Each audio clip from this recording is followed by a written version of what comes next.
We may take for granted nowadays that motorcycles have an inherent beauty, but only a few decades ago, our two-wheeled objects of affection still carried a rough around the edges, maybe even illegal connotation.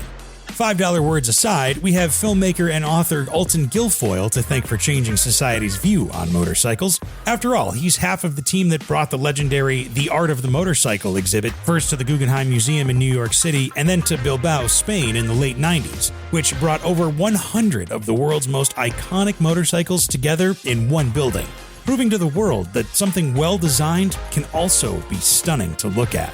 Ultan did it so well, in fact, that he was asked to put another motorcycle exhibition together in Australia, and he managed to pull it off even through the middle of the COVID pandemic. The best part? Both of Ultan's exhibitions were immortalized in books full of amazing photos and descriptions, which means that even if you never got to see the exhibitions in person, you can have them on your coffee table.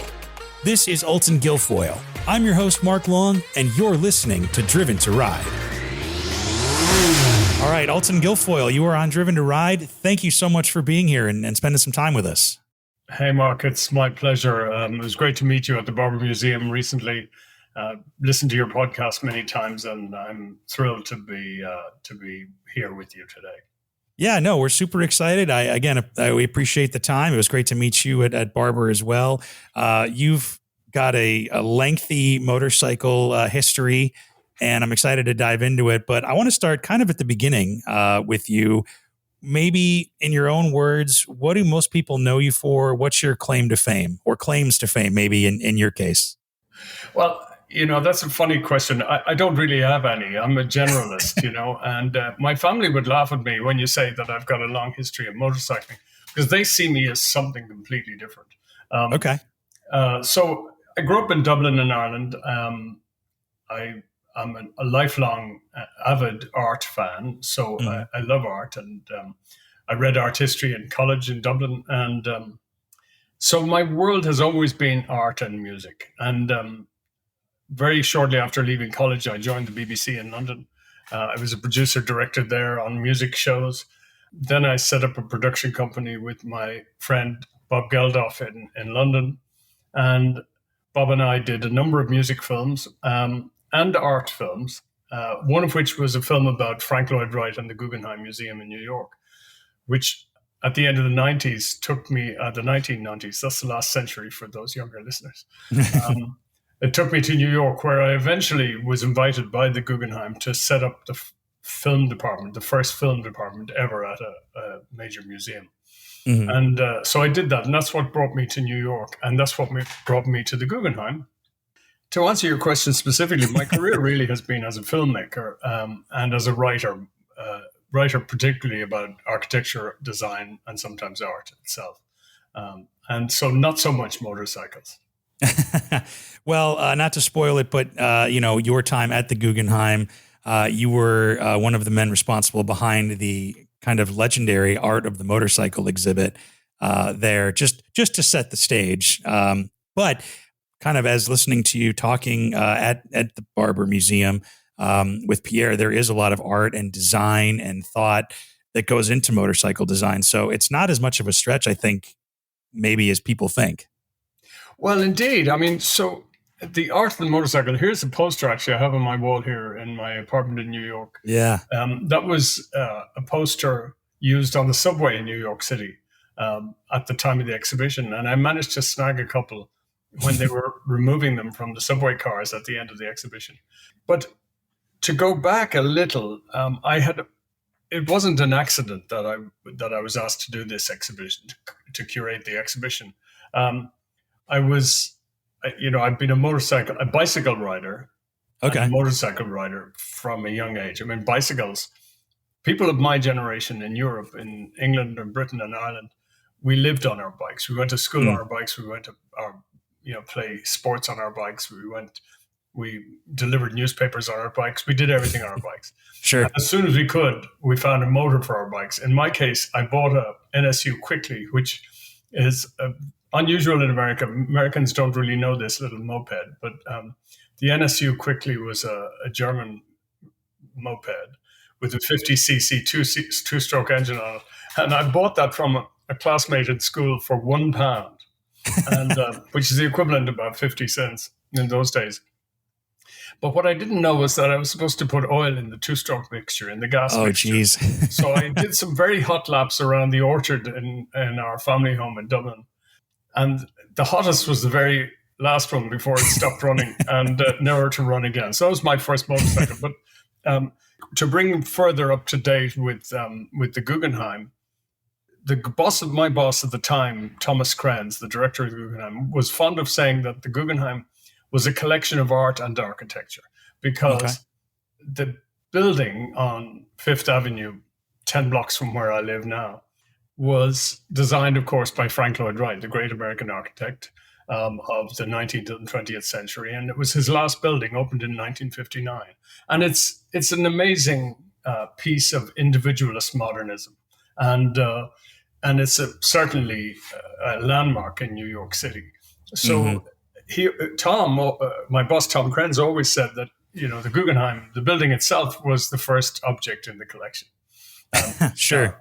Historically, or in a time sense, it wasn't the first, but it's certainly the one everybody recognizes. But people generally at that time, much more so now, didn't treat architecture as an art form. Sure. And indeed, for a good reason, it's not an art form. Architecture is a design form. And design is different from art in the sense that art doesn't have to do anything except be on the wall. Sure. Design has to do things. If you design a building, it has to have plumbing and windows and heating and lighting and so on. Yeah, there's no form following function in art necessarily. Not at all. And that's the beauty of it. That's the liberation of it. So Frank Lloyd Wright took his ideas of 19th century Americana into a built form in the 20th century and evolved over the course of the century to end up where he did with the Guggenheim, which was an extraordinary expression of a spiral.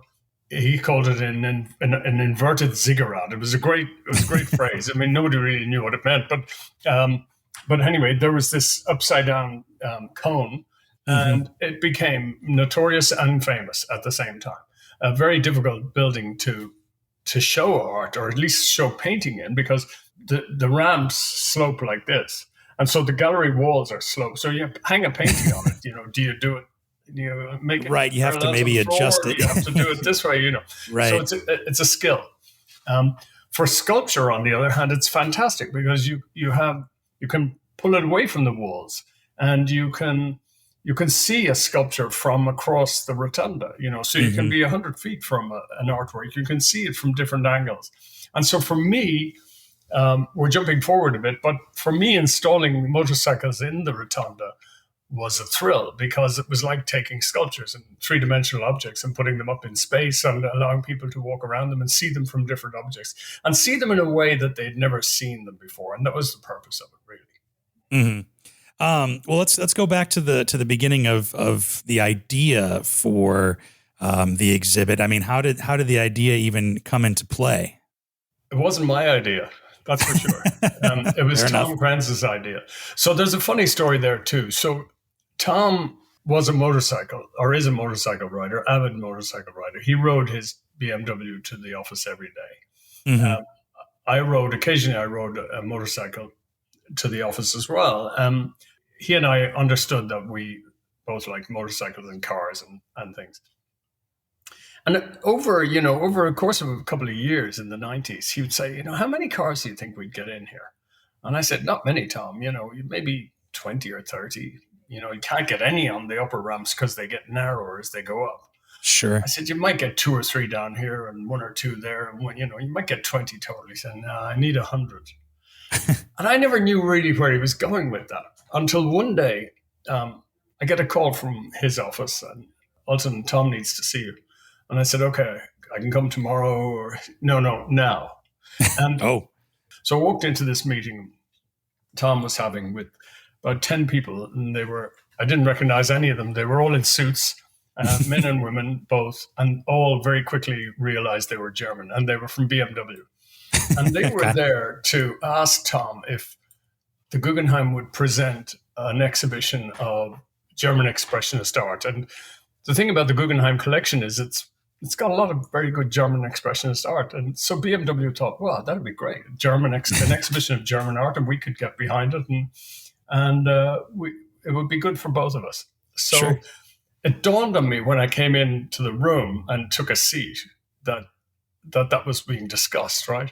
And then suddenly Tom said, I'd like to introduce Ultan Guilfoyle. He's our curator of design.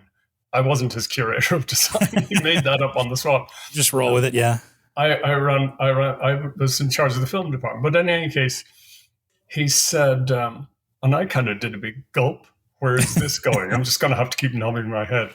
Right. So he said, Alton and I have been talking about an exhibition of motorcycles, from the very first motorcycle, a Harley Davidson in 1900, right up to the present day. And I suddenly go, oh my goodness, the first motorcycle was not a Harley Davidson. It wasn't in 1900, but I have to keep quiet. Right. So I knew we were in trouble. So anyway, the meeting ended.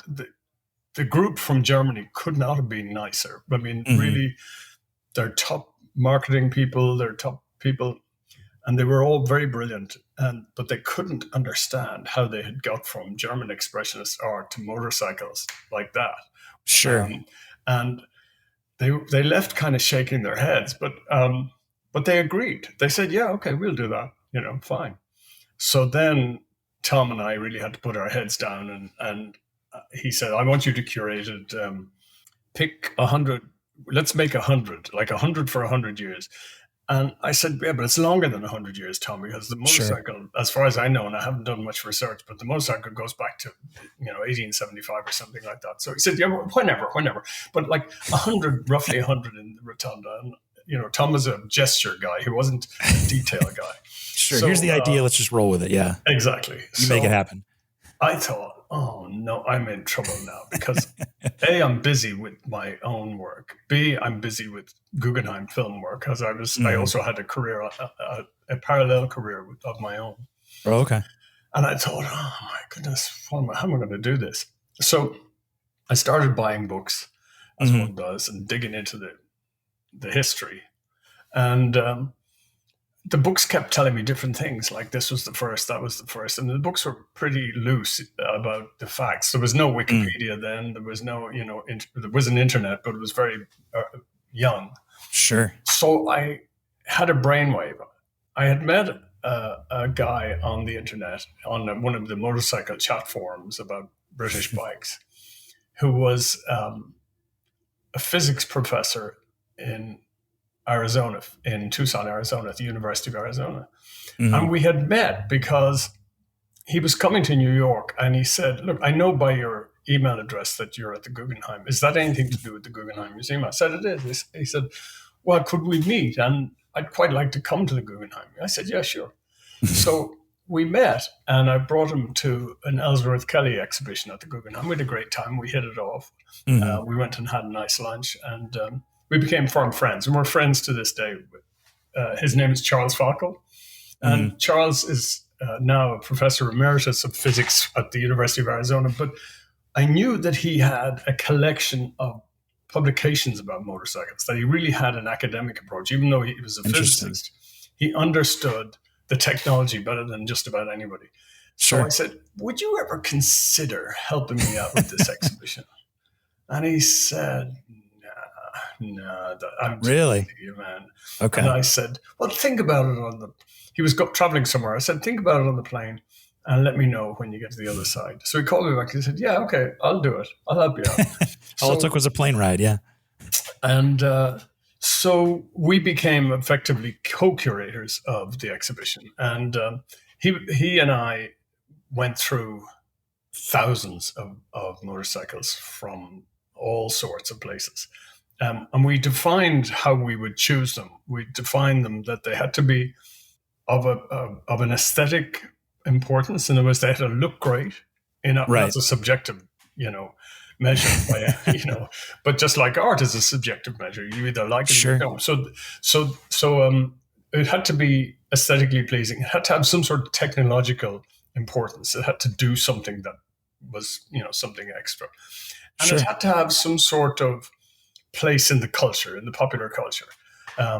So you think an obvious one you think of is the triumph in the wild one with Marlon Brando draping his hands and the triumph badge. There's Sure. obviously an image that you could gravitate towards and say, well, this is we're going to have some interesting stuff here. Yeah, yeah. So we did that. That's how we started. And for a couple of years, Charles would send me a list of, like 500 motorcycles or 1,000. I mean, we started with thousands. And he would send me little, photocopied images alongside little thumbnails. And we just whittled them down. And occasionally Tom would ask me, how are you guys getting on with that motorcycle exhibition? Because we've got an opening date now. It's going to be 1997, summer 97. So, you got to be ready, Right. I said, yeah, no, we're getting on fine. We've got a list. Show me a list. So I showed him a list and he kind of looked at it like this. It means nothing to me. So anyway, that's how we did it. And once we had kind of got to our list of a long list of about 150 bikes, maybe even 200, we started thinking, this is all very well, but where are we going to find these bikes? I was going to say that's the other half. Yeah. Oh man, that's the really big half. Because if you're curating an art exhibition, say you're doing Picasso, where all the Picassos are. Some of them are private collections, of course, but a lot of them are museums. So as a curator, if you're designing an exhibition of Picasso, you make 50 calls and you've got 40 yeses and 10 nos. Sure. But at least you've got an idea. It's streamlined. We had no idea. Yeah, it's a whole different ball game. Yeah. So that was an interesting thing. So when it really started to get close to like a year out from the exhibition, or a little bit more, maybe 18 months, I started trying to figure out who had these bikes. And so one of my first calls was to George Barber in Birmingham. Good start. Yeah, well, I had no idea. So I had no idea what to expect. I just knew that this man in Birmingham, Alabama, had a collection of outstanding cars and motorcycles. And I gave him a call. And I didn't get him. He was a busy businessman running a dairy, running a business and real estate business. But I got the director of the museum, Jeff Ray, and I told him what we were doing, told him who we were. And I said, can we come down and visit you and talk about you participating in this exhibition? And he said, yeah, sure. But I could tell by the way he put down the phone that he didn't really believe that I was from the Guggenheim. And I don't blame him. Yeah. So anyway, Charles came from Tucson. We made a time that worked for him and worked for me. We flew down and we walked into the old dairy in downtown Birmingham, Alabama. And, the business had moved on out to finer premises outside town, Sure. but it was an old 19th century dairy. And so it didn't look all that interesting, just as a door. The Barber Museum knocked on the door opened, went in and met Jeff, who was with his chief curator, you might call him, Brian Slock, Sure. who has subsequently become a great friend, and he's a legend in motorcycle history. But Jeff and Brian were standing there, and so I introduced myself and I introduced Charles, and there was this tall, forbidding figure standing behind us, and I didn't know behind them, and I didn't know who that might be. I thought, well, it's just a guy. And after about 10 minutes, he stepped forward and said, George Barber. And it was him. But he just wanted to, because he didn't believe it either. Jeff said, I had this guy from the Guggenheim Museum in New York calling and saying he wanted to do an exhibition of motorcycles. And he said, no, that'll never happen. And, yeah, okay, whatever, yeah. Yeah, exactly. So then we knew we were in good shape when we saw the collection. Charles and I had a little checklist of must-haves, like 25 must-haves or maybe 50 must-haves. The iconic. We don't have these, we have nothing, right? We can fiddle around the edges, but we have to get these. And I saw 10 or 50 of them just looking over Jeff's shoulder. Oh, really? I was going, in my mind, I was going, there's that, that's that. Yeah. So I thought we're in great shape. And so that was the beginning of a very long relationship. George subsequently invited me to be on the board of the Barber Museum.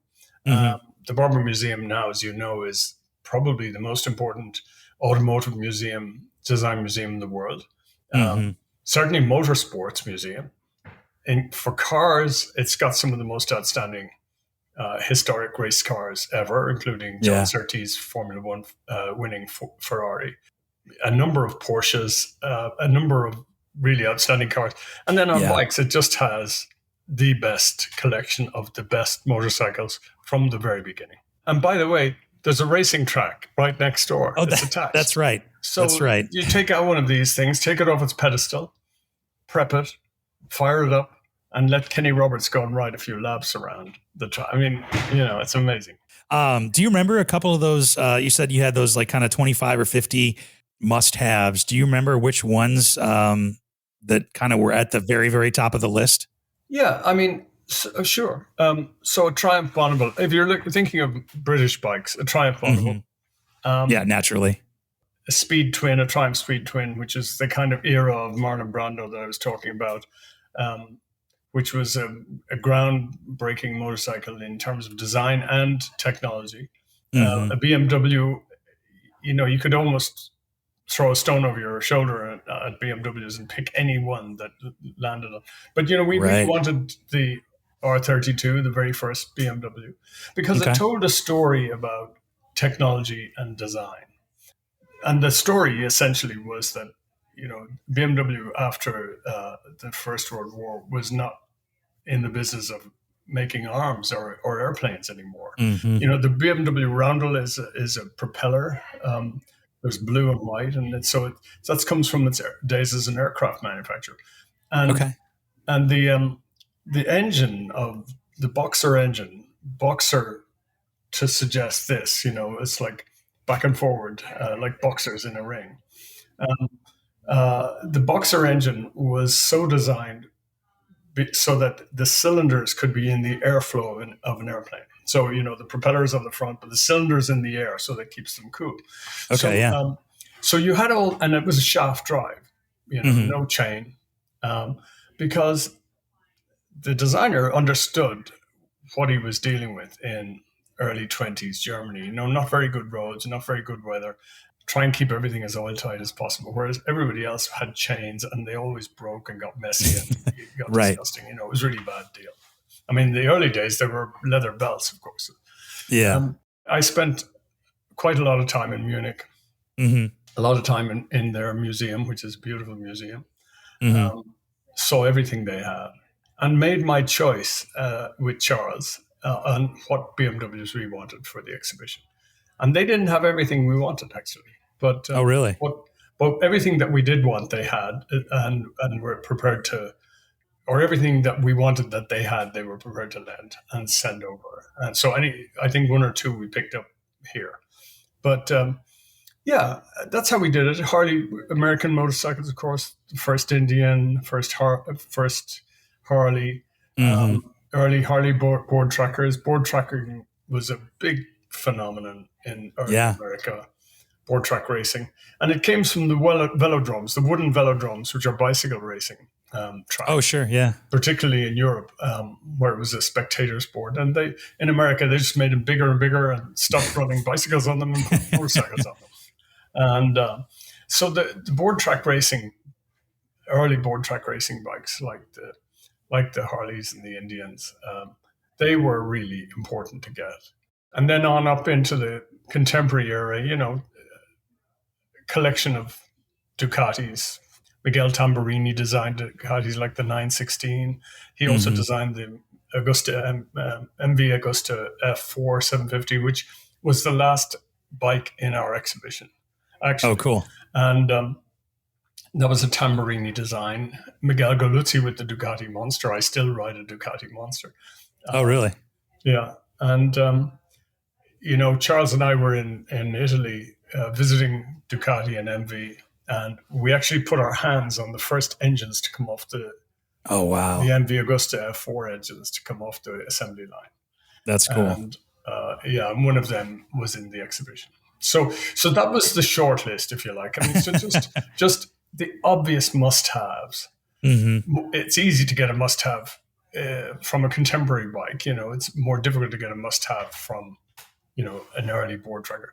But, the collectors of early American bikes, Otis Chandler, famous collector, passed away since, became a very close friend and very generous lender to the exhibition. So he and George Barber were the two single biggest lenders to the exhibition.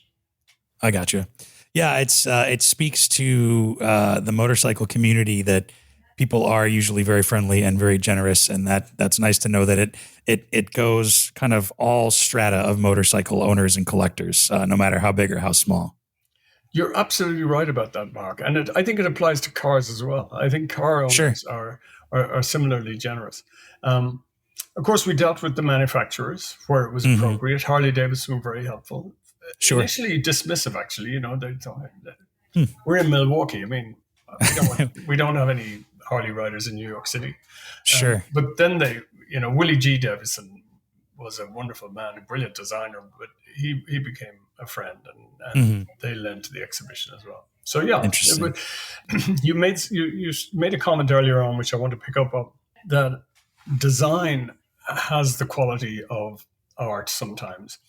And that's why the exhibition was called The Art of the Motorcycle. It was a deliberately, spiky, you might say, title, because Right. the art world in New York is fairly snooty, you might say. And Well, I mean, think it's up there with Paris, Milan, London. I mean, it's world class. Yeah.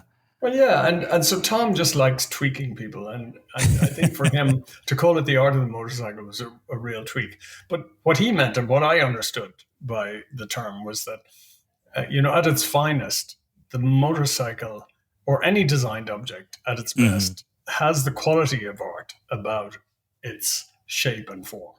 And when a really good designer brings his or her thinking to the object, you're going to get something good. What was the reaction from maybe the art world and let's say the general public, when those subway advertisements started going up with the art of the motorcycle and maybe people started coming into the Guggenheim to see it? What was some of the initial reactions to the exhibit? It's funny, years go by and you look back and people say, oh, that was controversial.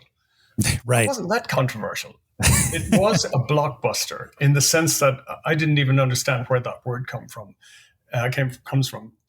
When the line goes around the block, that's literally a blockbuster. Literally, yeah. And that's what you had on your hands, yeah. The line to get into the Guggenheim, into the Art of the Motorcycle, was unlike any that had ever been seen before.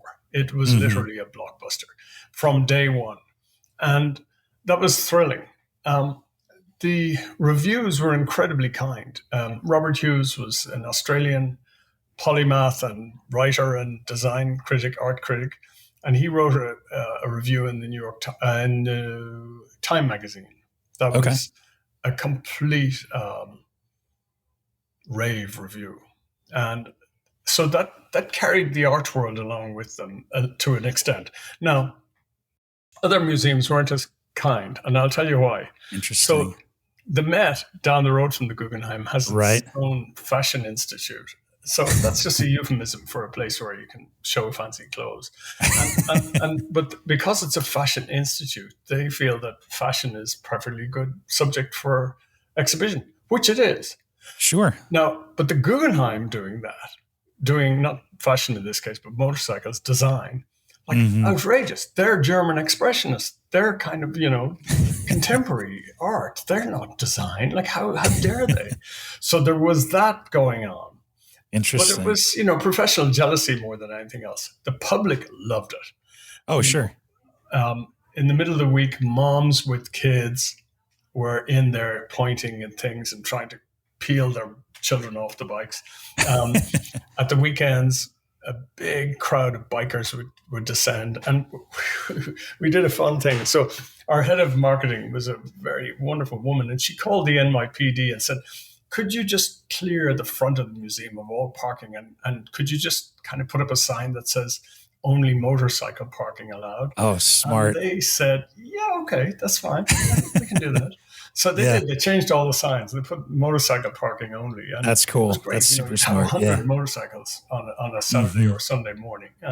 That was very cool. So yes, so that was the public reaction, and the critical reaction was similar because we had a pretty good collection of bikes, and we backed it up. I mean, thanks to Charles Falco, my partner on this endeavor. We were able to back it up with real science and real history. Not only was it an exhibition, but we brought a really substantial catalog out to back us up. And we wrote about, the motorcycles and the design trends that out of which the motorcycles came. So we weren't just throwing 100 bikes in the exhibition. It was a kind of 125, I think, in the end. But it wasn't just lining up a whole bunch of old bikes and opening the doors. No, we and actually, having no context. Yeah, it's almost like you kind of work. Yeah, you almost created and curated, for that matter, like the definitive history of the motorcycle up till that point. Well, certainly to that point, yeah. Yeah. Do you think that you changed, so you have the art world, rave reviews, public rave reviews, the motorcycle industry. Do you think that you had an impact with the exhibition on the motorcycle industry in terms of maybe how people think of design and art, like, for lack of a better term, the art of the motorcycle? Yeah, absolutely. I think very much so, in fact, because particularly in the United States, there was this belief that motorcycles were dirty, loud, slightly criminal. The motorcycle gang idea, violent and outlaw, was still very much in people's popular imagination. Yeah, in the 90s, that came down from the wild one, and so even by the 90s, that still was there. That didn't exist in Europe largely. I mean, in Europe, out of Ducati, Miguel Goluzzi designed the Ducati Monster. I mean, it's just such a spectacular bike, and it's designed to be light and easily ridden by as easily by a 16-year-old girl as it would be by a 60-year-old guy. So that was a very special design, and there was nothing threatening, or there was no negative vibe attached to that design. No criminality or underworld. Yeah. No. Same with BMW. BMWs were just, their brand is all about, beauty and refinement, engineering, and the best of the best. So there was none of that. But in the United States, there was. So we certainly blew that out of the water completely. We just changed everybody's popular opinion about what motorcycles should be viewed or perceived and their place in popular culture. So that changed enormously.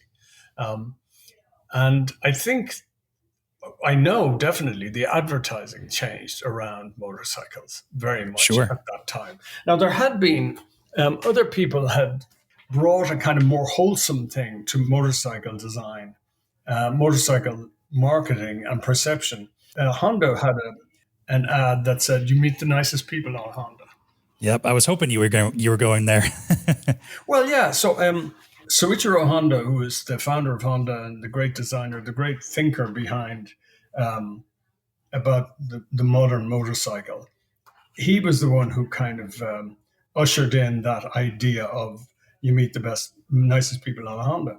And it was around the Honda Cub, the 50cc Cub, that was really enveloped. So that was in the air, but it hadn't really permeated into America at that stage. And after our exhibition did, so there were a lot of, copy and advertising copy that used art, design, and motorcycles in the same line. And that had never happened before. Yeah, that's pretty cool to be able to kind of see the impact that you had from going, oh, I'm in a heap of trouble. How am I going to do this project, to changing the motorcycle industry that way? And the motorcycle industry were very quick on the uptake.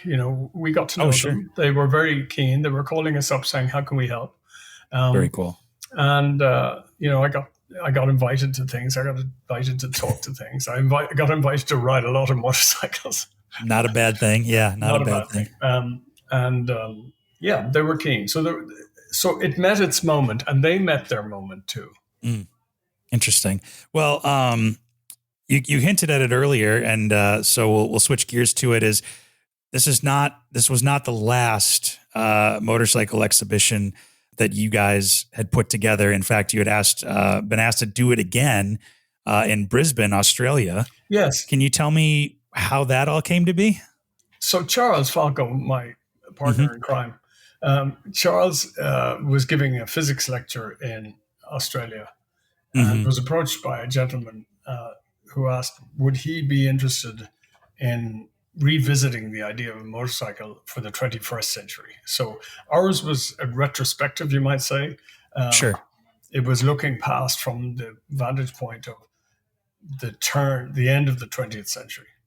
And we didn't see electric vehicles coming, So there were lots of things that we didn't see coming. And as I've been saying, there were some of the developments arose directly from the work that we did in that exhibition. Right. But we really were about 20th century. And in a moment, I'll tell you a little bit more about the conception of the exhibition. But in any case, jumping forward, around 2018, Charles met this guy who was a senior figure at the biggest museum in Australia, Kagoma, the Queensland Art Gallery and Museum of Art in Brisbane, who asked him would he he didn't realize I was involved, and would he be interested? And he said, well, I'll think about it. So he immediately called me and said, there's a guy who wants to maybe do it again. And I said, I'm not doing that again. We've done it already. Why would we want to do that? And he sure, said, no, sure. Great. And we go to Australia, Great Barrier Reef, right. Sydney, Yeah. And, I had never been to Australia. And in fact, it was on my bucket list, and certainly to bring my family. I really wanted them to come. But, so he and I talked about it, and we said, well, we might do it if they gave us a lot of latitude to move past this exhibition here on the wall and design something completely new. Now, we might still refer to the very first motorcycle, the Perrault from Paris, which we identified, a little steam from Paris. Sure. We'd still start there, because that's like having the first iPhone in your hand, and you just say, this is the first, So there's something compelling about that in storytelling terms. So he and I talked about it, and we said, well, if they agree to let us do this, then we'd be interested. So we called them, and there were many calls, but they basically gave us carte blanche to do whatever we wanted. And what we wanted to do was look at the 21st century as it was emerging. So that was 2017, 2018, something like that, when those conversations were going on. And we were beginning to see EVs and hybrids and things like that really come into the marketplace, not so much in motorcycles, but certainly in cars. So we knew there was something going on. We were seeing Segways, the self-balancing device. Oh, yeah. Yeah. I remember those. They have, now the one wheel is a self-balancing one wheel. So we thought, if we can have 2 wheels, 3 wheels, 1 wheel, or even no wheel. And so the people in Australia were very, very sweet and funny and indulgent. And they said, what do you mean no wheel? And it turns out at the time I was working with an architect, Renzo Piano, in Fort Worth, Texas. Okay. And in Texas is the head of Bell Helicopters. And I met the CEO of Bell, who told me they were working on a 2-passenger tandem drone copter that would come up and pick you up in your home. You'd sit on it and you'd drone away into your destination. And they had this thing flying around in their test grounds in Texas. That's unreal. And I said, would you lend it? He said, I think that would be hard, but you could certainly refer to it. So anyway, a no wheel, a 1 wheel, a 2 wheel, and a 3 wheel. That was what we were looking at. And we were going to do half of it from the 21st century. So only retaining less than half of this exhibition. And maybe a third of this exhibition, and then going in a completely different direction for the others. So we agreed to do that. And I set about thinking about it, and Charles set about thinking about the technology side. And then the pandemic hit us. And we had already agreed maybe 10 or 15 loans from China. We had already agreed 20 loans from Japan. I had loans coming from all over Europe. They all stopped like that. Australia was in lockdown. The Europeans shut their factories, and the European law is that if you're an employee in a company in Europe, outside of ours, your phone doesn't work. So you can't call somebody in the middle of the night and say, "Can you do this?" It just doesn't work. So all our loans went. So I wrote a note by hand to the director of the museum in Paris, who owns the Perrault.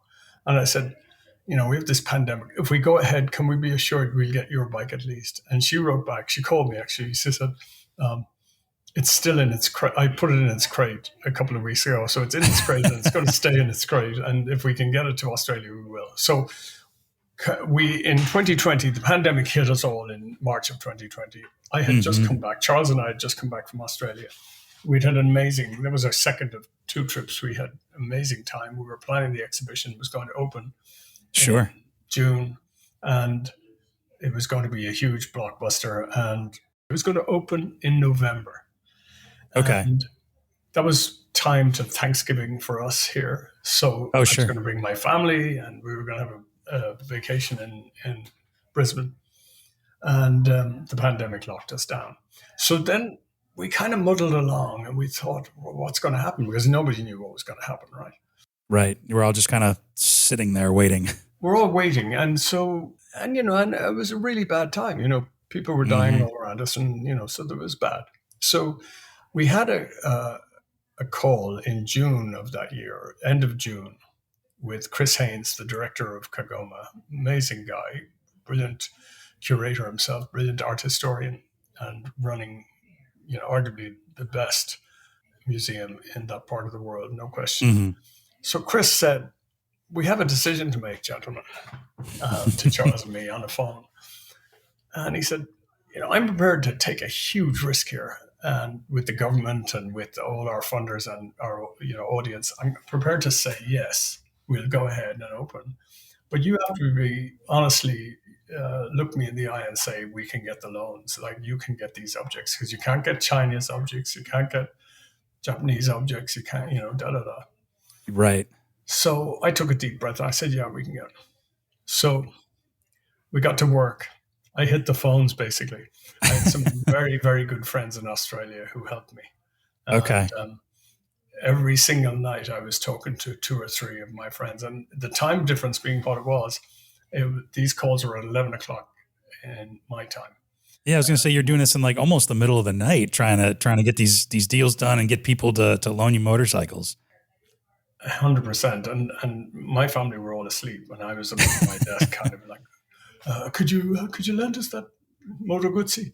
Yeah. And then we got some great loans from the United States for that. We got the world's fastest Indian. There are 2 world's fastest Indians. There's one in New Zealand, Burt Munro, who built and developed the world's fastest Indian, played by Anthony Hopkins in that marvelous film. But Burt Munro had 2 bikes. He had one here, and he had one in New Zealand. And he would come over for the salt flat trials at Bonneville. He would come over with an engine in his suitcase, and he would rebuild the engine of the bike here. And the bike here is now down in Texas, and it's a precious thing. The people in New Zealand said, "No, we're not lending you the bike. We don't want you to go to Australia. We don't, it's our treasure here." And I don't blame them. They wanted their bike, but the owner of the one here agreed, and so we made a special crate for it, and it was flown out to Australia, and it was a star of the show. But we also looked at other things as well. So we never, in the Guggenheim exhibition, we hadn't looked at customization, really. Customization was not a big deal then. I mean, I was going to say that was right before the big custom scene hit in like the early 2000s, early to mid 2000s. Exactly. So we didn't look at it. We had a replica of the Easy Rider Harley Davidson in the show, owned by Otis Chandler, but we didn't. And that was the only replica. We didn't want to put replicas in our exhibition, but that one was an important design statement, so we felt it needed to go in. But the whole customization idea from the late 20th and early 21st centuries, we really wanted to look at that, and so we did. And so a lot of the important bikes from that world were in our exhibition. That exhibition went ahead. We scrambled. We worked hard. You pulled it off. And we pulled it off. The tragedy was I never got to go and see it. I saw it on Zoom. My colleagues would call me every day from Facebook and show me a FaceTime and say, look at this. Walk you around it. Walk me around. But it was amazing, partly because people were locked down in Australia. So an opportunity to go out to an exhibition masked And Right. they And had to distance and stand all in that. line Yeah. outside. There had to be distancing rules and protocols and so on. But the opportunity to go out with your family was just too good to pass up. So the exhibition was a runaway success, and we never got to see it. That's kind of bittersweet. I mean, I guess you have the book as a small consolation, and to be able to look back on it, but the feeling of fulfillment that you pulled it off and it was a great success, but the bitter pill that you didn't get to see it. No, exactly. But in a lovely coincidence, one of the biggest lenders to that exhibition in Australia was George Barber. So when I Oh, called again. the museum and said, "We're doing this thing in Australia, would you consider it?" They said, "Yeah, whatever you want." And to be able to do that, and to be so generous to me personally, was extraordinary. And I'll always be thankful. So they were the ones who stepped up very much for the first exhibition at the Guggenheim, and then they didn't have to say yes for the second one in Australia. We were in the middle of a lockdown, we were in the middle of a pandemic, but they said yes. Yeah. Yeah. Again, going back to, I think just the spirit or the kind of character, I guess, maybe to a degree that the motorcycle world or motorcycles in general just attracts to, is that there is this kind of communal generosity that people are willing to help each other out, again, from the biggest collectors down to just somebody riding just a motorcycle just for fun. It's pretty wild. You're so right about that. And I think back to the first trial I ever rode. So I was a trials rider. I love trials. Oh, really? Okay. And trials is unknown in the United States pretty much. I mean, there's a little bit of trials riding. But I remember going up to a man called Michael Orr in Dublin at a trial when I was about 14 years old. And it was a junior trial that the club that I was a member of was running. And I didn't have a bike, I was a 14-year-old schoolboy. Right. And Michael was I knew him because I was in the club and so on, and I'd see him every weekend, but he was one of the best trials riders in Ireland. And I went up to him. He was riding his brand new Montesa coated 250cc. And I said, "Michael, would you let me ride your bike in the trial?" And he looked at me with astonishment, like, I can't believe this guy is asking me to ride my new trials bike. And he said, "Yeah, okay, if you're careful." If you're careful. And I was my first trial on a Montesa 250 Kota. Wow. And he was an extraordinarily generous guy. But it's your point that motorsports people generally have a generosity of spirit. And I think it may have to do with the fact that we break down a lot and we need help. and so if we need help, we're more likely to give help. Yeah. Yeah. There's, I can't remember who or where I read it or who said it, but I want to say it's maybe Zen and the Art of Motorcycle Maintenance, or it could be Peter Egan. I don't know, but it was there's a vulnerability to riding motorcycles that make people want to stop and help you, and I think that's part of what attracts to it as well. And if you're a fellow rider, that vulnerability firsthand, so it makes you more apt to want to help somebody out. Exactly. I remember meeting Prime Minister of France at the exhibition in Bilbao, and he was there as a civilian and not really recognizable. But he told me that he had been out riding recently and saw a guy broken down, pulled over. He had a full face helmet. Nobody would know who he was. Sure. And he had 2 Range Rovers of security detail behind him who pulled over, wondering what on earth is going on. Oh, God. Guy ran out of gas. So he just said, "I'll get you gas." So he rode forward, stopped at the nearest gas station, got a can, filled it up, gave it to the Range Rover, sent it back. He said the guy never knew until this Range Rover appeared and there was a can of gas for him. Yeah, imagine being that rider. Yeah, you have one motorcyclist and then two black Range Rovers, I'm sure, fully tinted windows just coming up. That's that's pretty cool. Our boss told you to give you this gas. Good luck. Never knew who it was. Yeah.